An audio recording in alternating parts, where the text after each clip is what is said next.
Elliot, how are you, buddy? I am doing great, dude. How are you? I'm doing really well. Yeah, it's been a while. I was going to say, I was trying to think back. I think the last time I saw you in person, we were backstage at the 930 Club for the Caps Retro Party. Well, that was a cool night. That was awesome. Yeah, that was a great night. Yeah. That was a great night. Yeah. Everything is good in Kolzig land? Everything's good in Kolzig land, yeah.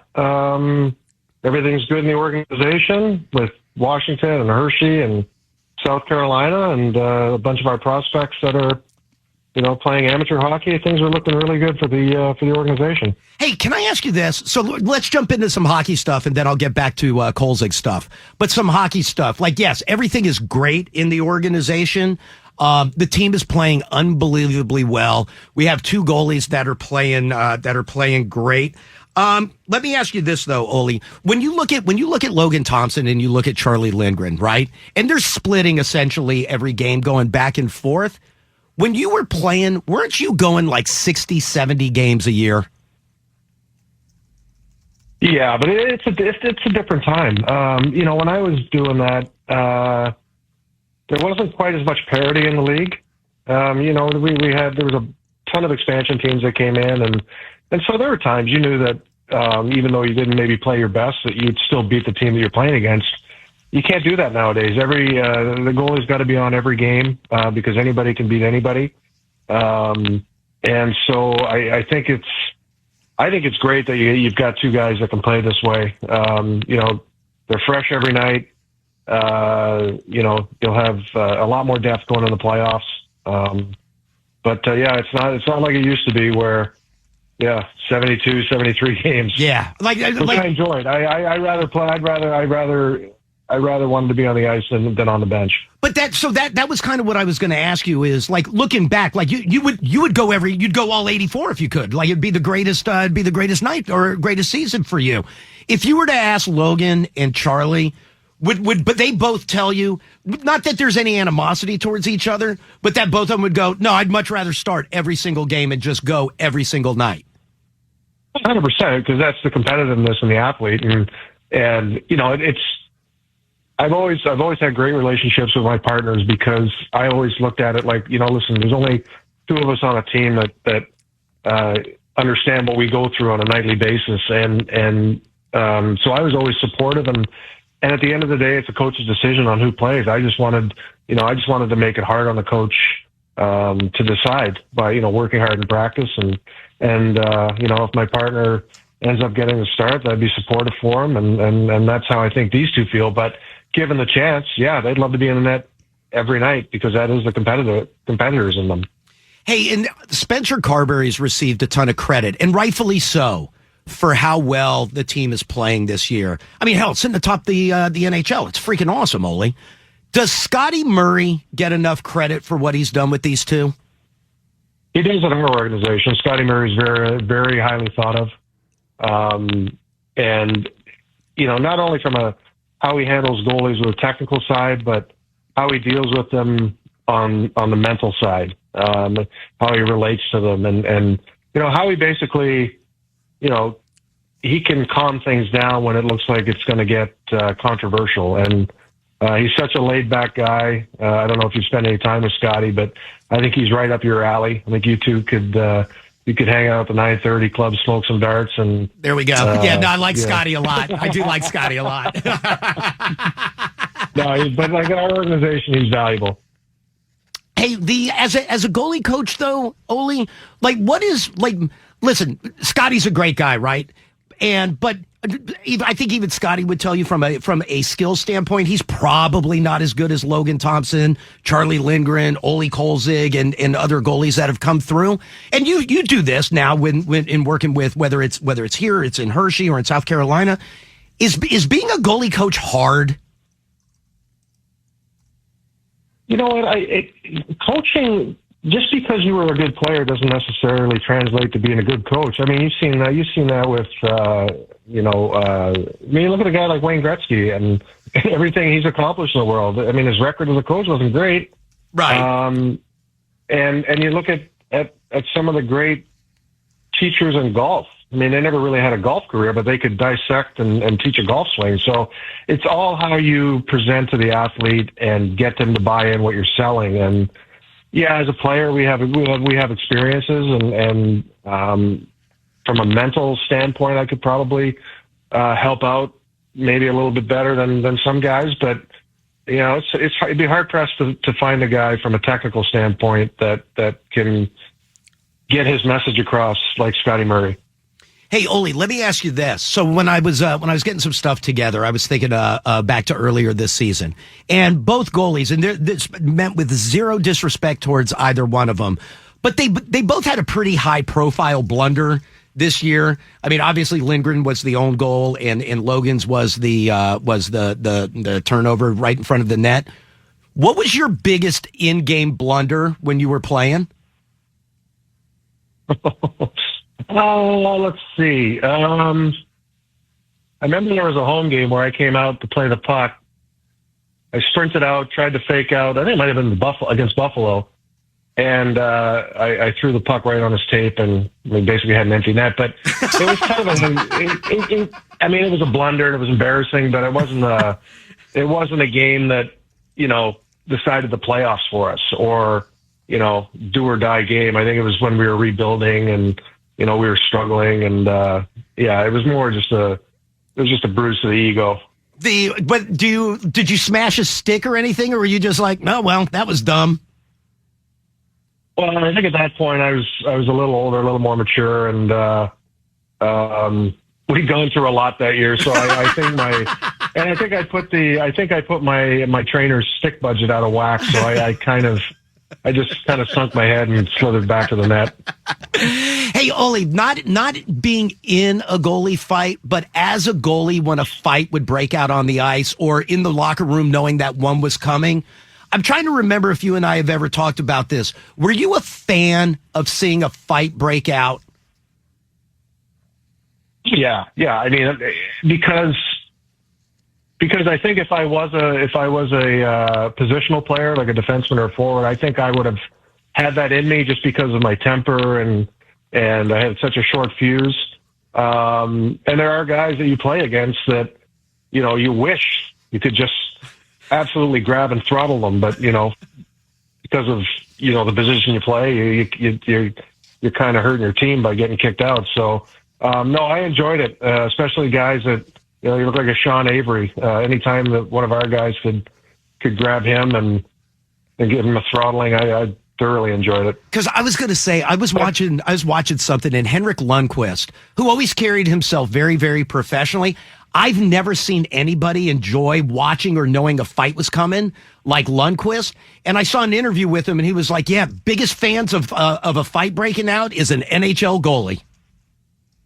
100%, because we don't do it, you know, and that's why we kind of live vicariously through the guys in front of us. So, but you know what? In all honesty, though, I'm in a way I'm kind of glad it's kind of on its way out. I mean, with all these CTE brain injuries that we're discovering now from guys that are retired, and the suicide rates and all this, it's just not a good deal. And there's other ways to be physical in our game, and I think. I don't think our game is in any better spot than it's been like right now. It's fast, it's talent, there's skill, a lot of talent. Goaltending's great. It's just a fun time to be a part of and watch NHL hockey. Olie Kolzig trivia question. Are you ready? Sure. What happened? I hope I know this. Oh, I hope you do too. What happened on November 10th, 2008? November 10th, 2008. So that would have been my last year as a Cat. Would you have moved on by then? Would you have moved on by then? No, you know what? That was my first year with Tampa, playing in Washington. Thank you. Yeah. I think it was 3-0 before the first TV timeout. Jesus Christ, Olie, you're good. You're good.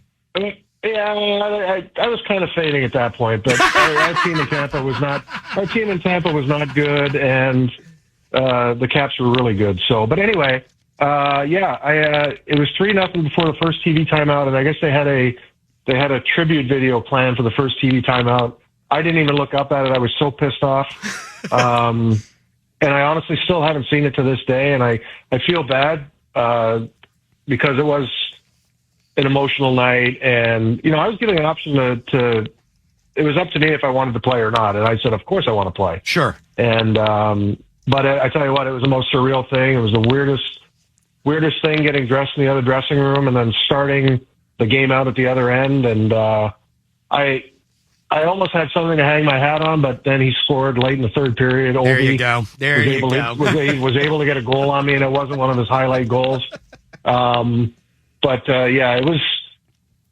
it was a special night in one way, and a night I just was happy to forget about another. Because I was going to say that's the night. Yes, you're 100% right about all of it. And Ovi ends up scoring that night on you, which then puts you on the list of goalies that he has scored on. Now that we've had a little separation time, Olie, is it knowing where Ovi is and knowing that he's going to break the record?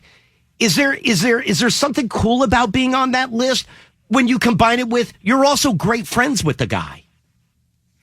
I think everything about what he's doing right now is cool. 3 years ago, you know what? When he first came in, we knew he was going to be a generational player, a great player, somebody that was going to have an impact on this organization.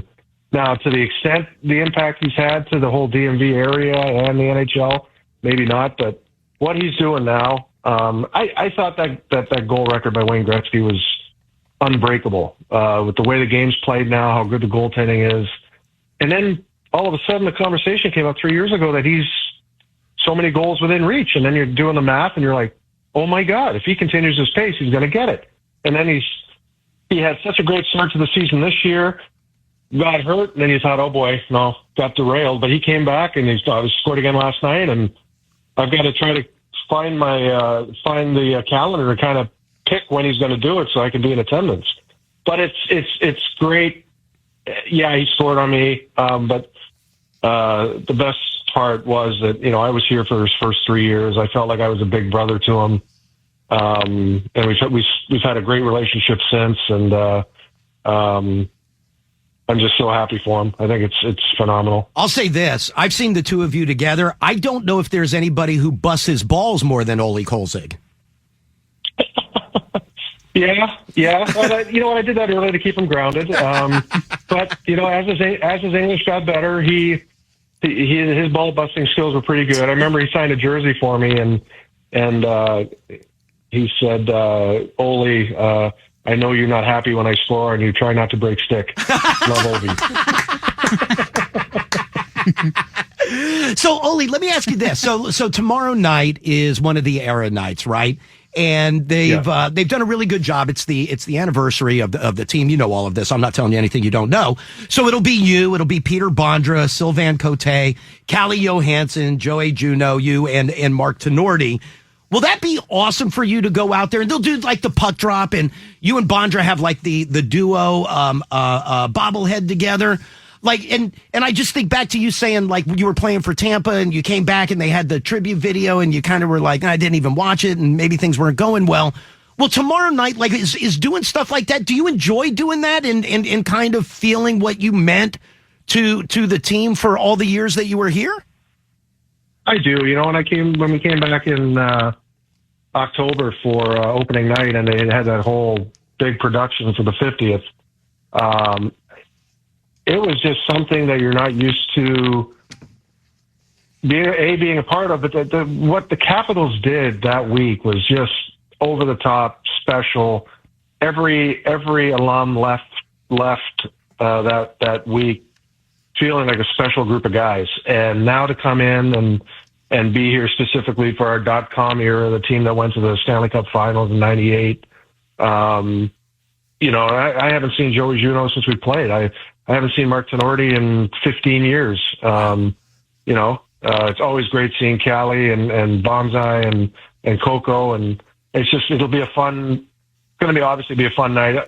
Unfortunately, there's going to be a little bit of somber hanging over the building with everything that happened at DCA on Wednesday. Sure. But it'll be a good weekend for us and just reconnecting having good stories and then having a fun night on hopefully a win against Winnipeg. Right. And listen, I like every one of those guys, right? And the guys like Olie, I think back to 99, 2000, 2001 when you and I got to know each other and all of that. And the Brendan Witts of the world and Nico Leashin and Connor Walchuk and Zednik and the whole run.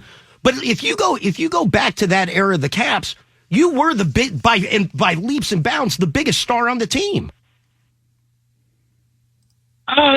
Yeah, it was a different era. I'd say Bonsai was right up there. And, absolutely. Yeah, I had a great supporting cast too. I mean, we had a really solid team. We had great coaching with Ron Wilson, I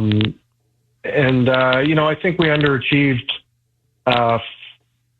for that team that we had. Yeah, we went to the finals in '98, but then after that, we really didn't do a whole lot. And I felt there was a lot left from that era to be given, and but that's hockey, and fortunate to still consider or to still be part of this organization, be part of that cup run in 2018, and hopefully another one this year. Will anyone ever wear number 37 within the Caps organization? I don't know. I don't really. I know the trainers are reluctant to hand it out. Not that I don't know if anybody's ever asked for it, but I don't know. I'm not an overly sentimental guy. I mean, if there's say a kid from Hershey that's played great and is wearing 37 and he comes up here and he's superstitious, yeah, I'm not about keeping that from him. But so far nobody has. Hey, so in your role, Olie, working with the team, you're not goaltender specific, right? Aren't you dealing a lot with making sure that everybody's kind of ready to be and maybe it's dual roles of ready to be a professional and kind of learning from somebody who went through it and how to make that adjustment from being a kid who was playing, juniors, and now you're playing in the AHL or you're playing in the ECHL, and making that transition into the NHL or just into a higher level where you're a paid athlete. This is your job of working with them, or is it kind of a dual role? It's turned into more of a dual role now. It was that was my role. I was teaching these kids how to be pros, and not necessarily just with the goalies, but with everybody. But our group has grown, our development group. I mean, we've added Brooks Orpik and Jim Slater, and I know everybody knows Brooks and the type of professional he was, and people aren't that familiar with Jim Slater because he was with a different organization, but he's right out of the same mold as Brooks, and so, we've got three guys now in the organization that can really help these kids become professionals, and so we're all kind of in our own lane when it comes to specific positions, but we're also, as a group, kind of overlooking everybody so that there's four different opinions on one player, so that, if I have a biased opinion on a player, then, I got the three other guys to kind of offset what I think. And so we really work well as a unit. And I think, we're looking to even get bigger with some other guys that recently retired. Hey, Olie, would it be harder the game has gotten so young. There's so many kids that are playing right now. Would it be harder to come in as an 18 or 19-year-old? I'm talking about just mentally, not skill-wise, but mentally now than it would have been, in the early 2000s? Honestly, I don't think so. I think these kids, I mean, you see in all the other professional sports that these young kids come in and they're dominant right away. Like you look at golf, you look at some guys in the NFL, some kids in the NBA. I think what these kids have access to, I think the training they get at a younger age, they're just wired a little bit different. I don't know if it's an arrogance, an entitlement, a cockiness, whatever it is. They're not as in awe as we were when we first came in. And in some aspects, that's a good thing. They're kind of naive and they just come in and play hockey. And, but from a physical standpoint, that's the big thing. If they're physically, if they're built like a man and they have the mentality, of a grown man and a maturity, then the jump is fairly easy. But for a lot of these kids, they don't have that physical ability yet because they're playing against some very strong individuals, and sure. It's just easy to get knocked off the puck if you're if you're not physically strong. Well, listen, Olie, I hope that you have a great time tomorrow night. The celebration, I can't wait to be there. I'll be there.